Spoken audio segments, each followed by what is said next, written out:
ಎಲ್ಲರಿಗೂ ನಮಸ್ತೆ. ಕೋಶಲ್ ಟ್ರೇಡರ್ಗೆ ಸ್ವಾಗತ. ಇವತ್ತು ನಾವು ಔಟ್ ಆಫ್ ದ ಬಾಕ್ಸ್ ಅಂದ್ರೆ ಸ್ಟಾಕ್ ಮಾರ್ಕೆಟ್ಗಿಂತನೂ ಮುಂಚೆ ಅಂದ್ರೆ ನಾವೆಲ್ಲ ಈ ದುಡ್ಡು ಮಾಡೋದಕ್ಕೋಸ್ಕರ ಜೀವನದಲ್ಲಿ ಹೋರಾಟ ಮಾಡ್ತಾ ಇದೀವಿ, ಕರೆಕ್ಟ್ ಅಲ್ವಾ? ಆ ಹೋರಾಟ ಯಾಕೆ ಹೀಗೆ ದಾರಿ ತಪ್ತು ಅನ್ನೋದನ್ನ ಸ್ವಲ್ಪ ವಿಶ್ಲೇಷಣೆ ಮಾಡೋಣ. ಇದೊಂದು ಸ್ವಲ್ಪ ಡೀಪ್ ಸೈಕಾಲಜಿ ಆಗಿದ್ರು ಸಹ ಇದು ರಿಯಲ್ ಫ್ಯಾಕ್ಟ್. ಪ್ರತಿಯೊಬ್ಬ ಮನುಷ್ಯನಲ್ಲೂ ಆಗುವಂತಹ ನಿಜವಾದ ಒಂದು ಅರ್ಥಪೂರ್ಣಕವಾದ ಬದಲಾವಣೆ. ಈ ಒಂದು ಟ್ರ್ಯಾಕ್ ಅನ್ನ ನೀವು ಕರೆಕ್ಟಾಗಿ ಕಂಡುಹಿಡಿದ್ರಿ ಅಂತಾದ್ರೆ ನೀವು ಜೀವನದಲ್ಲಿ ಏನಾಗುತ್ತೆ ಗೊತ್ತಾ, ಒಂದು ಟ್ರ್ಯಾಕ್ ಅಲ್ಲಿ ಇರ್ತೀರಿ. ಇದು ನಾನು ಅನುಭವಿಸಿದ ಮೇಲೇನೆ ಗೊತ್ತಾಗಿದ್ದು, ಒಪ್ಕೊಳ್ತೀನಿ. ಆದ್ರೆ ಆ ಟ್ರ್ಯಾಕ್ ಅನ್ನ ನಾನೀಗ ಕೂತ್ಕೊಂಡು ಯೋಚನೆ ಮಾಡಿದಾಗ ಹೌದಲ್ವಾ, ನಾವು ಯಾಕೆ ಈ ಟ್ರ್ಯಾಕ್ ಅನ್ನ ತಪ್ಪಿದ್ವಿ, ಈ ಟ್ರ್ಯಾಕ್ ಅಲ್ಲೇ ಕರೆಕ್ಟ್ ಆಗಿತ್ತಲ್ವಾ ಅನ್ನೋದು ನಮ್ಗೆ ಮನಸ್ಸಿಗೆ ಬರುತ್ತೆ. ಸೊ ಈ ವಿಡಿಯೋವನ್ನ ಕೊನೆವರೆಗೂ ನೋಡಿ, ಇನ್ಫಾರ್ಮೇಟಿವ್ ಆಗಿರುತ್ತೆ. 100% ನಿಮಗೆ ಯಾವುದೇ ರೀತಿ ಇನ್ಫಾರ್ಮೇಶನ್ಗೆ ಕಮ್ಮಿ ಆಗೋದಿಲ್ಲ. ವಿಡಿಯೋ ಇಷ್ಟ ಆದರೆ ಮಾತ್ರ ಒಂದು ಲೈಕ್ ಬಟನ್ ಕೊಡಿ, ನಮಗೆ ಮೋಟಿವೇಶನ್ ಆಗುತ್ತೆ. ಅದೇ ಥರ ನಿಮಗೆ ಈ ವಿಡಿಯೋ ಇಷ್ಟ ಆದರೆ ಎಲ್ಲರಿಗೂ ಒಟ್ಟಿಗೂ ಶೇರ್ ಮಾಡಿ. ಯಾರೇ ಜೀವನದಲ್ಲಿ ದುಡ್ಡು ಮಾಡಬೇಕಂತ ಹೊರಟವರು ದಾರಿ ತಪ್ಪಿದ ದಾರಿ ಯಾಕೆ ಅಂತ ಕಂಡುಹಿಡಿಯುವ, ಓಕೆನಾ? ನೋಡಿ, ಜೀವನದಲ್ಲಿ ಹೋರಾಟ. ನೀವೊಂದು ನಿಮ್ಮ ಮನೆಯಲ್ಲಿರುವಂತಹ ಒಂದು ಚಿಕ್ಕ ಮಗುವನ್ನ ಕರೀರಿ, ಅದಕ್ಕೆ ಕೂತ್ಕೊಂಡು ಮಾತಾಡಿಸಿ. ಏನಂತ, ನೋಡಪ್ಪ, ನಿನಗೆ ದೊಡ್ಡವನಾದಾಗ ನೀನು ಏನಾಗ್ತೀಯ ಅಂತ ಕೇಳಿ. ಹೆಣ್ಣು ಮಕ್ಳನ್ನ ಬಿಡಿ, ಹೆಣ್ಣು ಮಕ್ಳಿಗೆ ಏನಾದ್ರು ಹೇಳಿದ್ರೆ ನಾವು ಏನೋ ಒಂದು ಹೇಳ್ತೇವೆ, ಅವ್ರೀಗ ಹುಷಾರಾಗಿದ್ದಾರೆ. ಬಟ್ ಆದ್ರೂ ಒಂದು ಗಂಡು ಮಕ್ಳನ್ನ ಕರ್ಕೊಂಡ್ಬಂದು ಕೂರಿಸಿ ಕೇಳ. ಯಾಕೆ ನಾನು ಗಂಡು ಮಕ್ಳು ಹೇಳ್ತಾ ಇದ್ದೀನಿ ಅಂದ್ರೆ, ಉದ್ಯೋಗಂ ಪುರುಷ ಲಕ್ಷಣಂ ಅಂತ ಹೇಳ್ಬಿಟ್ಟಿದ್ದಾರೆ. ಅಂದ್ರೆ ಗಂಡಸರೇ ಸಂಪಾದನೆ ಮಾಡಬೇಕು ಅಂತ. ಈಗ ಅದು ಚೇಂಜ್ ಆಗ್ತಾ ಇದೆ.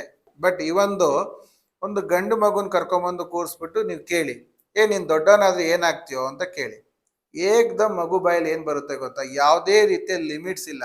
ನಾನು ಡಾಕ್ಟರ್ ಆಗ್ತೀನಿ, ಇಂಜಿನಿಯರ್ ಆಗ್ತೀನಿ, ನಾನು ಪೈಲಟ್ ಆಗ್ತೀನಿ, ನಾನು ಸೈಂಟಿಸ್ಟ್ ಆಗ್ತೀನಿ, ನಾನು ಬಿಸ್ನೆಸ್ ಮ್ಯಾನ್ ಆಗ್ತೀನಿ, ನಾನು ಅವ್ರ ತರ ಫಿರಾರಿ ಕಾರಲ್ಲಿ ಓಡಾಡ್ತೀನಿ. ನಾನು ಮೂಲಾಜಿಲ್ದೆ ಹೇಳುತ್ತೆ. ನಾವು ಅಂಜ್ತೀವಿ ಹೇಳಕ್ಕೆ. ಯಾಕೆ? ನಮ್ಗೆ ಡ್ರೀಮ್ ಹೇಳೋದು ತಪ್ಪು ಅನ್ನೋದು ತಲೆ ಒಳಗೆ ತುಂಬಿಸ್ಬಿಟ್ಟಿದ್ದಾರೆ. ತುಂಬಿಸಿ ಏನಾಗಿದೆ, ನಾವು ಹೇಳಕ್ಕೆ ಎದುರ್ತಾ ಇದ್ದೀವಿ. ಬಾಯ್ ಬಿಟ್ಟು ಹೇಳಲ್ಲ. ಬಾಯ್ ಬಿಟ್ಟು ಹೇಳಿದ್ರು ಒಳಗಿನ ಮನಸ್ಸಲ್ಲಿ ಇಮಿಡಿಯೇಟ್ ಆಗಿ ಹೇಳ್ತೀವಿ, ಸುಮ್ಮನೆ ಹೇಳಿದ್ದ ಅಂತ. ಒಳಗಿಂದನೆ ಆಟೋಮೆಟಿಕ್ ಆಗಿ ಅದಕ್ಕೆ ಕ್ಯಾನ್ಸಲೇಷನ್ ಕನ್ಫರ್ಮೇಶನ್ ಕೊಟ್ಬಿಟ್ಟಿದೀವಿ. ಒಂದು ಈ ಕಡೆಯಿಂದ ಹೇಳ್ತೀವಿ ಮನಸ್ಸಿಂದ, ಇಮಿಡಿಯೇಟ್ ಆಗಿ ಅದು ಕ್ಯಾನ್ಸಲೇಷನ್ ಕೊಟ್ಬಿಟ್ಟಿದೀವಿ. ಇಲ್ಲ, ಅದಾಗುತ್ತೆ ಅನ್ನೋದನ್ನ ಒಪ್ತಾ ಇಲ್ಲ. ಅಂದ್ರೆ ಮಗುಗೆ ಮುಗ್ಧ ಮನಸ್ಸು, ಯಾವುದೇ ರೀತಿಯ GST ಇಲ್ಲ ಅಂತ ಗೊತ್ತು, ಟ್ಯಾಕ್ಸ್ ಇಲ್ಲ ಅಂತ ಗೊತ್ತು, ಓಪನ್ ಆಗಿ ಹೇಳುತ್ತೆ ನಾನು ಹಿಂಗ ಆಗ್ತೀವಿ ಅಂತ. ಕರೆಕ್ಟ್ ಅಲ್ವಾ?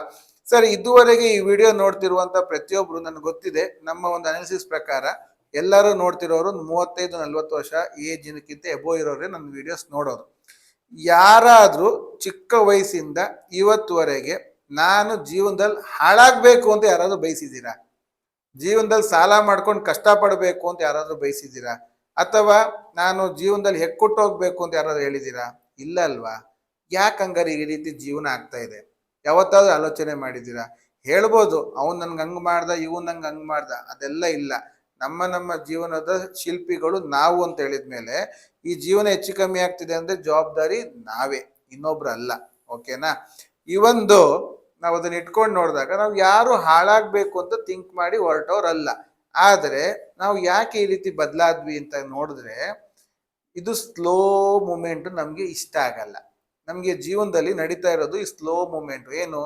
ಒಂದು ಓದು ಮುಗಿಸಿ ಕೆಲ್ಸಕ್ಕೆ ಹೋಗಿ, ಕೆಲ್ಸದಲ್ಲಿ ಸಂಬಳಕ್ಕೆ ಒಂದು ಜಾಬ್ಗೆ ಸೇರಿ, ಆ ಕ್ಲರ್ಕ್ ಪೋಸ್ಟ್ ಆಗಿರ್ಬೋದು, ಯಾವುದೋ ಒಂದು ಬೇಸಿಕ್ ಲೆವೆಲ್ ಸೇರಿ, ಅಲ್ಲಿಂದ ನಿಧಾನಕ್ಕೆ ಪ್ರಮೋಷನ್ ತಕೊಂಡು, ಬದ್ದ ಕಾಂಪಿಟೇಟರ್ ಎಲ್ಲ ಕಾಂಪಿಟೇಷನ್ ಮಾಡಿಕೊಂಡು, ಜೀವನದಲ್ಲಿ ನಿಧಾನಕ್ಕೆ ಮೇಲ್ ಬಂದು, ಅದಲ್ಲೊಂದು ಮನೆ ಮಠ ಎಲ್ಲ ಮಾಡಿಕೊಂಡು 60 ವರ್ಷ 65ನೇ ವರ್ಷಕ್ಕಾದಾಗ ಫಿರಾರಿ ಗಾಡಿಲಿ ಓಡಾಡೋಕ್ಕೆ ಮಜಾ ಇಲ್ಲ.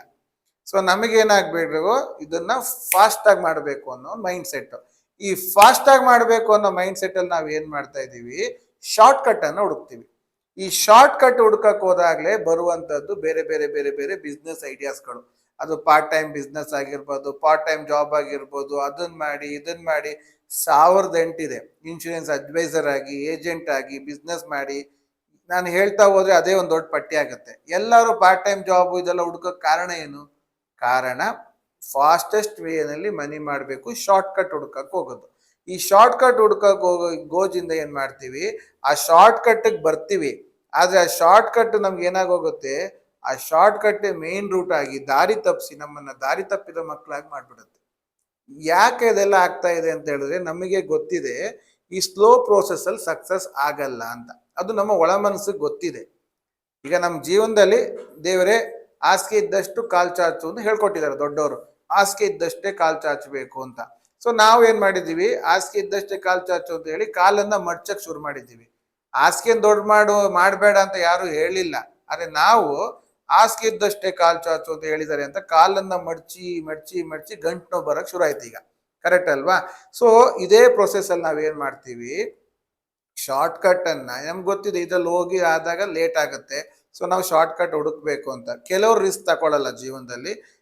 ಇದ್ದಷ್ಟೇ ಇಡು, ಶಿವ ನೀ ಮಡದಂಗೆ ಇರು ಅಂತೇಳಿ ಜೀವನದಲ್ಲಿ ರಿಸ್ಕ್ ತಗೊಳ್ಳದೆ ಒಂದೇ ಲೆವೆಲಲ್ಲಿ ಹೋಗ್ತಿರ್ತಾರೆ. ಕೆಲವರು ರಿಸ್ಕ್ ಎಪಟೈಟ್ ಇದ್ದವರು, ನೋಡೋಣ ಒಂದ್ ಕೈ ಬಂದ್ರೆ ಬಂತು, ಹೋದ್ರೆ ಹೋಯ್ತು, ನೋಡೋಣ ಅನ್ನೋ ಒಂದು ಹುಮ್ಮಸ್ಸು ಇದೆಲ್ಲದಾಗಿ ಅವರೊಂದು ದಾರಿ ತಗೊಳ್ತಾರೆ. ಆದ್ರೆ ಆ ದಾರಿ ಅವರನ್ನ ದಾರಿ ತಪ್ಪಿಸಿದಾಗ ಆಗುವಂತಹ ಬೇಜಾರು, ನಾನು ಸುಮ್ಮನೆ ಅದೇ ಮಾಡ್ಕೊಂಡು ಕೂತಿದ್ರು ನೆಮ್ಮದಿಲಿ ಇರ್ತಿದ್ದೆ ಅನ್ನೋದು ಮತ್ತೆ ಫೀಲ್ ಆಗುತ್ತೆ. ಇದೆಲ್ಲದಕ್ಕಿಂತ ಓವರ್ ಆಲ್ ನೋಡ್ತಾ ಹೋದಾಗ ಏನ್ ಬಂತಿದ್ರು ಹಿಂದ್ಗಡೆ ಅಂದ್ರೆ ದುಡ್ಡು ಮಾಡುವ ಸ್ಕೀಮ್. ದುಡ್ಡು ಮಾಡಬೇಕು ಅನ್ನೋ ವಿಷಯ. ದುಡ್ಡು ಮಾಡ್ಲಿಕ್ಕೆ ಇರೋದು ನಾಲ್ಕೇ ದಾರಿ. ಇದನ್ನ ತುಂಬಾ ಜನ ಹೇಳಿದ್ದಾರೆ. ಈಗ ರಾಬರ್ಟ್ ಕಿಯೋಸಕಿ ಪುಸ್ತಕ ನೋಡಿದ್ರೆ 4 ಕ್ವಾಡ್ರೆಂಟ್ ಅಂತ ಹೇಳ್ತಾರೆ. ಚಾಣಕ್ಯನು ಹೇಳಿದ್ದಾನೆ, ನಮ್ಮಲ್ಲಿ ಚಾಣಕ್ಯನು ಹೇಳಿದ್ದಾನೆ, ಇರೋದು ದುಡ್ಡು ಮಾಡಕ್ಕೆ ನಾಲ್ಕೇ ವಿಚಾರ. ಒಂದು, ನಿಮ್ಮ ಟೈಮಿಗೆ ದುಡ್ಡು. ಅಂದ್ರೆ ನೀವು ಓದು ಮುಗಿಸಿ ಬಂದ್ರಿ, ಎಲ್ಲೋ ಒಂದ್ ಕಡೆ ಹೋಗಿ, ನೋಡಪ್ಪ ನಾನು ನಿನಗೋಸ್ಕರ 8 ಗಂಟೆ ದುಡಿತೀನಿ, ನನಗೇನ್ ಕೊಡ್ತೀಯಾ ಅಂತ ಕೇಳಿ ಕೆಲ್ಸಕ್ಕೆ ಸೇರ್ಕೊಳ್ಳೋದು ಒಂದು ವಿಚಾರ. ಇದರಿಂದ ದುಡ್ಡು ಬರುತ್ತೆ. ಎರಡನೇದು, ನಾವೇ ಸ್ವಂತವಾಗಿ ಒಂದು ಉದ್ಯೋಗ ಮಾಡೋದು. ಸ್ವಂತ ಉದ್ಯೋಗನು ಸೆಲ್ಫ್ ಎಂಪ್ಲಾಯ್ಮೆಂಟ್ ಅಂತ ಹೇಳ್ತಾರೆ. ಅಲ್ಲೂ ನೋಡಿ ಎಂಪ್ಲಾಯ್ಮೆಂಟೇ ಬರೋದು, ಸೆಲ್ಫ್ ಎಂಪ್ಲಾಯ್ಮೆಂಟ್ ಅದು ಕೆಲಸವೇ. ಯಾಕೆಂದ್ರೆ ಪಕ್ಕದ ಸಾಮಾನ್ ಅಂಗಡಿ ಅವ್ನು ಬೆಳಗ್ಗೆ ಓಪನ್ ಆದ್ರೆ ಸಂಜೆವರೆಗೆ ಅವನು ಒಬ್ಬನೇ ದುಡಿಬೇಕು. ಆದ್ರೆ ಬಿಸ್ನೆಸ್ ಅಂದ್ರೆ ಹೇಗಿರ್ಬೇಕಂದ್ರೆ 4 ಜನನ ಕೆಲ್ಸಕ್ಕೆ ಇಟ್ಕೊಳಂಗಿರೋದ್ರೆ ಅದಕ್ಕೆ ಬಿಸ್ನೆಸ್ ಅಂತ ಕರೀತಾರೆ. ಸೊ ಆ ರೀತಿ ಬಿಸ್ನೆಸ್ ಮಾಡಿ ದುಡ್ಡು ಮಾಡುವಂಥದ್ದು ಎರಡನೇ ವಿಚಾರ. ಆದ್ರೆ ಅದಕ್ಕೆ ಬಂಡವಾಳ ಬೇಕು, ದುಡ್ಡು ಹಾಕಿ ದುಡ್ಡನ್ನು ತೆಗಿಬೇಕು. ಮೂರನೇ ವಿಚಾರ ಬರುತ್ತೆ ದೊಡ್ಡದಾಗಿ ಎಂಟರ್ಪ್ರೈಸಸ್. ಅವ್ರು ಕೆಲಸ ಮಾಡಲ್ಲ, ಕೆಲಸ ಮಾಡಿಸ್ತಾರೆ. ಟ್ಯಾಲೆಂಟೆಡ್ ಇರೋ ಪರ್ಸನ್ಸ್ಗಳನ್ನ ಹೈರ್ ಮಾಡ್ಕೊಳ್ತಾರೆ, ಅವರನ್ನ ಕೆಲಸಕ್ಕೆ ಇಟ್ಕೊಂಡು ಕೆಲಸ ಮಾಡಿಸಿ ದುಡ್ಡು ಮಾಡ್ತಾರೆ. ಲೈಕ್ ಇಂಡಸ್ಟ್ರಿ ಆಗಿರ್ಬೋದು, ಎಂಟರ್ಪ್ರೈಸ್ ತುಂಬಾ ಇದೆ. ಅವರ ಕೆಳಗಡೆ ಕೆಲಸ ಮಾಡ್ಲಿಕ್ಕೆ ಉದಾಹರಣೆಗೆ ತಗೊಂಡಾಗ ಈಗ ನಿಮ್ಗೆ ರಿಲಯನ್ಸ್ ತಗೊಳ್ಳಿ. ರಿಲಯನ್ಸ್ಗೋಸ್ಕರ ಕೆಲಸ ಮಾಡೋದಕ್ಕೆ 1,00,000 ಜನ ಎಂಪ್ಲಾಯೀಸ್ಗಳಿದ್ದಾರೆ. 1,00,000 ಜನ 8 ಗಂಟೆ ರಿಲಯನ್ಸ್ಗೋಸ್ಕರ ಕೆಲಸ ಮಾಡ್ತಾರೆ. ಕರೆಕ್ಟು, ಇಂಡೈರೆಕ್ಟ್ಲಿ ಅವ್ರ ಲಾಭಕ್ಕೋಸ್ಕರ ಕೆಲಸ ಮಾಡಿದ್ರು. ಅವ್ರು ಯಾವ ಬ್ರ್ಯಾಂಡ್ ಅನ್ನು ಎತ್ಕೊಂಡ್ ಬರ್ತಾರೆ? ರಿಲಯನ್ಸ್. ಆ ರಿಲಯನ್ಸ್ಗೋಸ್ಕರ ಕೆಲಸ ಮಾಡಿದಾಗ 8 ಲಕ್ಷ ಗಂಟೆಯನ್ನ ಅವ್ರು ಕೊಡ್ತಾರೆ. ಈ 8 ಲಕ್ಷ ಗಂಟೆ ಅವ್ರು ಕೊಡೋದ್ರಿಂದ ರಿಲಯನ್ಸ್ ನ ಅಂಬಾನಿಗೆ ಕೂತಲ್ಲಿ 8 ಲಕ್ಷ ಗಂಟೆ ಸಿಗುತ್ತೆ. 1 ಗಂಟೆಗೆ ₹1 ಲಾಭ ಇಲ್ಲದೆ ಯಾರನ್ನು ಕೆಲ್ಸಕ್ಕೆ ಇಟ್ಕೊಳ್ಳಲ್ಲ. ಕರೆಕ್ಟ್ ಅಲ್ವಾ? ಲಾಭ ಇಲ್ಲದೆ ಯಾರು ಕೆಲ್ಸಕ್ಕೆ ಇಟ್ಕೊಳ್ತಾರ? ಇಲ್ಲ. ಒಬ್ಬರಿಂದ 1 ಗಂಟೆಗೆ ₹1 ಲಾಭ ಬಂದ್ರು ಅವ್ರಿಗೆ ಕೂತಲ್ಲಿ 8 ಲಕ್ಷ ರೂಪಾಯಿ ಲಾಭ ಸಿಗುತ್ತೆ ಗಂಟೆಗೆ. ಇದು ಮಾಡೋದು ಅವರು ಇನ್ನೊಬ್ಬರ ಜನಗಳಿಂದ ದುಡ್ಡು ಮಾಡೋದು, ಪೀಪಲ್ ದುಡ್ಡಿಂದ ದುಡ್ಡು ಮಾಡೋದು. ಇದು ಮೂರನೇ ವಿಧ. ನಾಲ್ಕನೇದು ಬರೋದು ಇನ್ವೆಸ್ಟ್ಮೆಂಟ್ ಪಾರ್ಟ್. ಅಂದ್ರೆ ಕರೆಕ್ಟ್ ಆಗಿ ಜಾಗಕ್ಕೆ, ಚಿನ್ನಕ್ಕೆ, ಅಥವಾ ಎಲ್ಲಾದ್ರೂ ಒಂದು bank, post office, mutual fund ಅಥವಾ ಇನ್ಶೂರೆನ್ಸು ಇಲ್ಲೆಲ್ಲ ಹಾಕಿ ದುಡ್ಡನ್ನ ಬೆಳೆಸೋದು. ಹಂಗೇನೆ ನಮ್ಮ ಸ್ಟಾಕ್ ಮಾರ್ಕೆಟು, ಇಲ್ಲೆಲ್ಲ ದುಡ್ಡು ಹಾಕಿ ದುಡ್ಡು ಬೆಳೆಸುವಂತ ವ್ಯವಸ್ಥೆ ನಾಲ್ಕನೇದು ವ್ಯವಸ್ಥೆಗೆ ಬರುತ್ತೆ. ಈ 4 ವಿಚಾರ ಬಿಟ್ಟು ಮತ್ತೆ ಯಾವುದು ಇಲ್ಲ. ಕೃಷಿಯಾಗಿದ್ರು ಅದು ಸಹ ಎಂಪ್ಲಾಯ್ಮೆಂಟ್ಗೆ ಬರುತ್ತೆ. ಭೂಮಿಯನ್ನ ನಂಬಿ ನಾವೇ ಸ್ವತಃ ದುಡ್ದು ತೆಗೆಯುವಂಥದ್ದು ಒಂದು. ಆ ಭೂಮಿಗೆ ಇನ್ನೊಬ್ಬರನ್ನ ದುಡ್ಸಿ ದುಡ್ಡು ತಗೊಳ್ಳೋದು ಎರಡನೇದು, ಜಮೀನ್ದಾರಿಗೆ. ಅಂಡ್ ಮೂರನೇದಾಗಿ ಆ ಭೂಮಿಯನ್ನೇ ಕಲ್ಟಿವೇಶನ್ ಕ್ರಾಪ್ ಆಗಿ ಎಂಟರ್ಪ್ರೈನರ್ಸ್ ತರ ಎಲ್ಲರ ಹತ್ರನು ಕೆಲಸ ಮಾಡಿಸಿ ತೆಗೆಯುವಂಥದ್ದು ಮೂರನೇ ವಿಧ. ಸೊ ಎಲ್ಲೇ ತಕೊಂಡ್ರು ಎಲ್ಲಾ ಫೀಲ್ಡ್ ಅಲ್ಲೂ ಈ 4 ಸ್ಟೆಪ್ ಅಲ್ಲೇ ಮುಂದೋಗ್ತಾ ಇರುತ್ತೆ. ಈ 4 ಸ್ಟೆಪ್ ಬಿಟ್ಟು ಬೇರೆ 5ನೇ ಸ್ಟೆಪ್ ಇಲ್ಲ. ಸೊ ಈ ರೀತಿ ಬರುವಂತ ದುಡ್ಡಲ್ಲಿ ಈಗ ನಾವು ನಮ್ದು ತಗೊಂಡ್ರೆ ಸ್ಟಾಕ್ ಮಾರ್ಕೆಟ್ ಅಂತ ತಗೊಂಡ್ರೆ, ಈ ಸ್ಟಾಕ್ ಮಾರ್ಕೆಟ್ ಅನ್ನ ತಿರ್ಗಾ ಫರ್ದರ್ ಡಿವೈಡ್ ಮಾಡ್ತಾರೆ. ಕಂಪನೀಸು, ಈಕ್ವಿಟೀಸು ಇದು ಒಂದು ರೀತಿ ಆದ್ರೆ, ಆಪ್ಷನ್ಸ್ ಅಲ್ಲಿ ಬೈಯಿಂಗು, ಆಪ್ಷನ್ಸ್ ಅಲ್ಲಿ ಸೆಲ್ಲಿಂಗು ಇದೊಂದು ರೀತಿಯಲ್ಲಿ ಬರ್ತದೆ. ಇದರಿಂದ ಏನ್ ಅರ್ಥ ಆಯ್ತು? ಕೆಲವರಿಗೆ ಟೈಮ್ ಇಲ್ಲ, ಜಾಬ್ಗೆ ಹೋಗ್ತಾ ಇದ್ದೀವಿ, ದುಡ್ಡು ಮಾಡೋಕ್ಕಾಗಲ್ಲ, ಸೊ ನನಗೆ ಪಾರ್ಟ್ ಟೈಮಲ್ಲಿ ಮಾಡಬೇಕು. ಸೊ ಇಲ್ಲಿ ಏನಂದ್ರೆ ಇಲ್ಲಿ ಟೈಮ್ ನಮ್ಗೇನು ತೊಂದರೆ ಇಲ್ಲ, ಬೆಳಗಿನ ಸಂಜೆ ಒಳಗೆ 1 ಅವರ್ ಸೆಟ್ ಮಾಡ್ಕೊಂಡ್ಬಿಟ್ರೆ ನಾವು ಇದರಲ್ಲಿ ದುಡ್ಡು ಮಾಡ್ಬೋದು, ಒಂದು 5,000 ಮಾಡ್ಬೋದು, 10,000 ಮಾಡ್ಬೋದು ಅನ್ನೋ ಮೈಂಡ್ ಸೆಟ್ ಅಲ್ಲಿ ಬಂದು ಇಲ್ಲಿ ಇಂಟ್ರಾಡೇ ಟ್ರೇಡಿಂಗ್ ಮಾಡಕ್ ಬರ್ತಾರೆ. ಈಗ ಸ್ಟಾಕ್ ಮಾರ್ಕೆಟ್ ಅಂದ್ರೆ ಅದನ್ನ ತಿರ್ಗಾ ಡಿವೈಡ್ ಆಗುತ್ತೆ. Swing trade, position trade, intraday, scalping ಎಲ್ಲ ಡಿವೈಡ್ ಆಗುತ್ತೆ. ಇದರಿಂದ ಓವರ್ ಆಲ್ ಕಾನ್ಸೆಪ್ಟ್ ತಗೊಂಡ್ರೆ ಏನಿರುತ್ತೆ ಅಂದ್ರೆ, ಬ್ಯಾಂಕ್ ಅವರು, ಪೋಸ್ಟ್ ಆಫೀಸ್ ಅವರು, ಇನ್ಶೂರೆನ್ಸ್ ಕಂಪ್ನಿಯವರು ಕೊಡುವಂತಹ ರಿಟರ್ನ್ ವರ್ಷಕ್ಕೊಂದು 7%, 8%, ನಮಗದು ಸ್ಲೋ ಇರುತ್ತೆ. ನಮಗೆ ಫಾಸ್ಟ್ ಬೇಕು ಅನ್ನೋ ಒಂದು ಮೈಂಡಲ್ಲಿ ಏನು ಫಾಸ್ಟು, 7% ಅವರು ಒಂದು ವರ್ಷಕ್ಕೆ ಕೊಡೋದನ್ನ ನಾವು ಆ 7% ಒಂದು ತಿಂಗಳಲ್ಲಿ ತಗೊಳ್ಳುವ ಅಂತ ಕೆಲವರು, ಒಂದು ತಿಂಗಳಲ್ಲಿ ಆ 7% ತಗೊಳ್ಳೋಣ ಅಂತ. ಇನ್ನು ಕೆಲವರು ಅಡ್ವಾನ್ಸ್ ಆಗಿ ಹೋಗಿ ಒಂದು ವಾರಕ್ಕೆ ಅದು 7% ಬರೋ ಹಾಗೆ ವರ್ಕ್ ಮಾಡೋಣ ಅಂತ ಇನ್ನು ಕೆಲವರಾದ್ರೆ, ಇನ್ ಕೆಲವರು ದಿನಕ್ಕೆ 7% ತೆಗೆಯುವ ಅಂತ ಬರ್ತಾರೆ. ಮಾರ್ಕೆಟಲ್ಲಿ ಆಗಲ್ವಾ ಅಂದ್ರೆ ಆಗುತ್ತೆ. ದಿನ 7% ಇಂದ 10% ತೆಗಿಲಿಕ್ಕೆ ಆಪ್ಷನ್ಸ್ ಅಲ್ಲಿ ಆಗುತ್ತೆ, ಆಗಲ್ಲ ಅಂತ ನಾ ಹೇಳ್ತಾ ಇಲ್ಲ. ಆದರೆ ಯಾವುದೇ ಒಂದು ದುಡ್ಡು ಬರಬೇಕಾದ್ರೂ ದುಡ್ಡಿನ ಹಿಂದೆ ಒಂದು ವಿದ್ಯೆ ಅಂತ ಒಂದಿದೆ, ನಾಲೆಜ್ ಅಂತ ಒಂದಿದೆ, ಎಜುಕೇಶನ್ ಅಂತಿದೆ. ಅದರ ಮೇಲೇನೆ ಅದು ಹೋಗೋದು. ಉದಾಹರಣೆಗೆ ಒಂದು ಕಂಪ್ನಿಯಲ್ಲಿ ಕೆಲಸಕ್ಕೆ ಕರೀತಾರೆ, ಓಕೆನಾ? ಒಂದು ಹೊಸ ಕಂಪನಿ ಓಪನ್ ಆಗ್ತಿದೆ, ಆ ಕಂಪನಿ ಓನರ್ ಅಡ್ವರ್ಟೈಸ್ಮೆಂಟ್ ಕೊಡ್ತಾನೆ, ಕೆಲ್ಸಕ್ಕೆ ಬನ್ನಿ, ಕೆಲಸಕ್ಕೆ ಜನ ಬೇಕು. ಎಲ್ಲಿಂದ?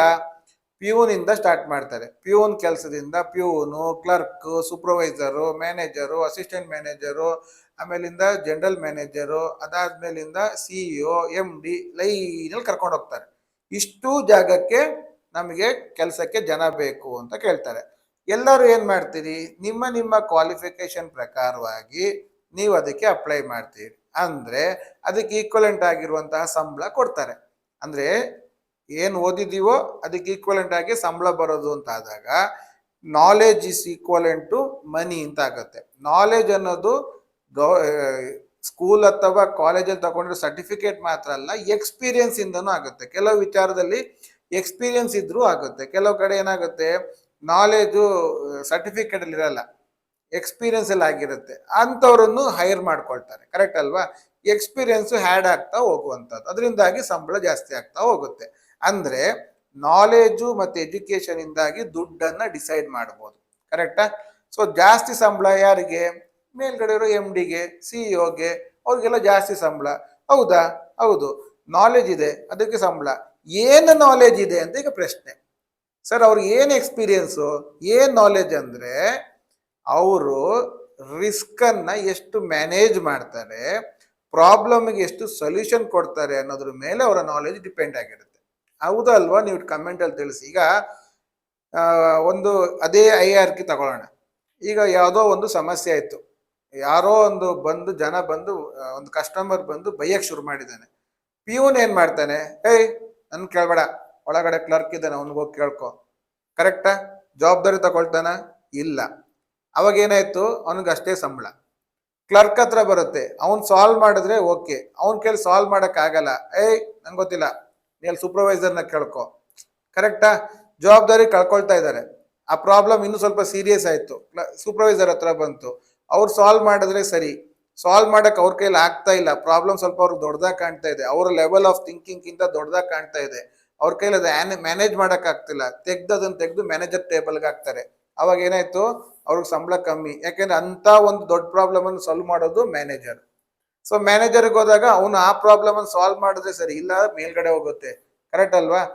MD ಕೈಲಿಗೆ ಹೋದಾಗ MDಗಿರೋ ಪ್ರಾಬ್ಲಮ್ ಟೋಟಲ್ ಎಲ್ಲ ಪ್ರಾಬ್ಲಮ್ಗೂ ಜವಾಬ್ದಾರಿ ಮೇಲ್ಗಡೆ ಬರುತ್ತೆ. ಕರೆಕ್ಟಾ? ಯಾರು ಹೆಚ್ಚಿಗೆ ಜವಾಬ್ದಾರಿ ತಗೊಳ್ತಾರೋ, ಎಷ್ಟು ಪ್ರಾಬ್ಲಮ್ ಅನ್ನು ಸಾಲ್ವ್ ಮಾಡ್ತಾರೋ ಅಷ್ಟಕ್ಕಷ್ಟು ಅವರು ಬೆಳೀತಾ ಹೋಗ್ತಾರೆ, ಅವ್ರ ಎಕ್ಸ್ಪೀರಿಯನ್ಸ್ ಬೆಳೆಸ್ತಾ ಹೋಗ್ತಾರೆ, ಅವ್ರ ನಾಲೆಜ್ ಬೆಳೆಸ್ತಾ ಹೋಗ್ತಾರೆ. ಅವಾಗ ನಾಲೆಜ್ ಎಕ್ಸ್ಪೀರಿಯನ್ಸ್ ಬೆಳೆದಷ್ಟು ಸಂಬಳ ಜಾಸ್ತಿ ಆಗ್ತಾ ಹೋಗುತ್ತೆ, ದುಡ್ಡು ಜಾಸ್ತಿ ಆಗುತ್ತೆ. ಇದನ್ನ ನೀವು ಬೇಸಿಕ್ ಅರ್ಥ ಮಾಡ್ಕೊಳ್ಳಿ.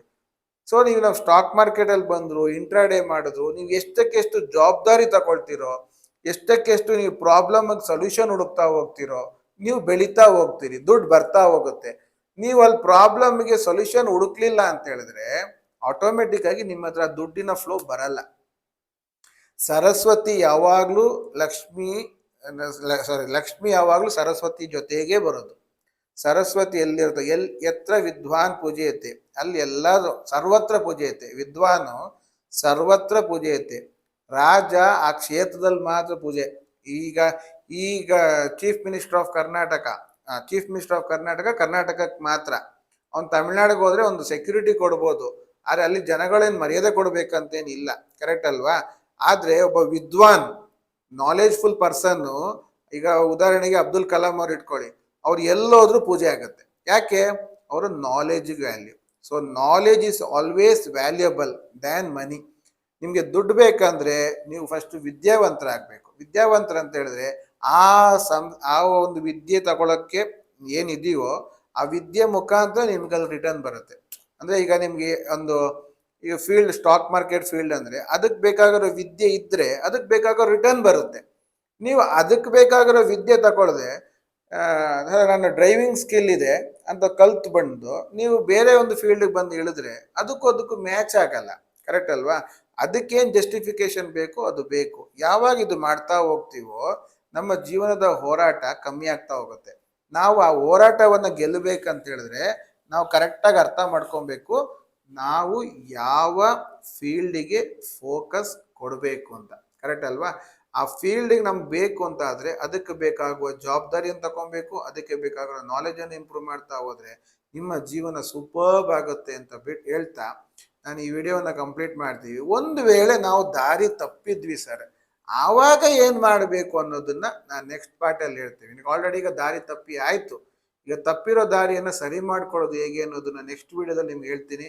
ಆ ವಿಡಿಯೋನ ಮಿಸ್ ಮಾಡದೆ ನೋಡಿ. ಈ ವಿಡಿಯೋ ಇಷ್ಟ ಆದರೆ ಲೈಕ್ ಮಾಡಿ, ಸಬ್ಸ್ಕ್ರೈಬ್ ಮಾಡಿ, ನಿಮ್ಮ ಫ್ರೆಂಡ್ಸ್ಗೂ ತಿಳಿಸಿ.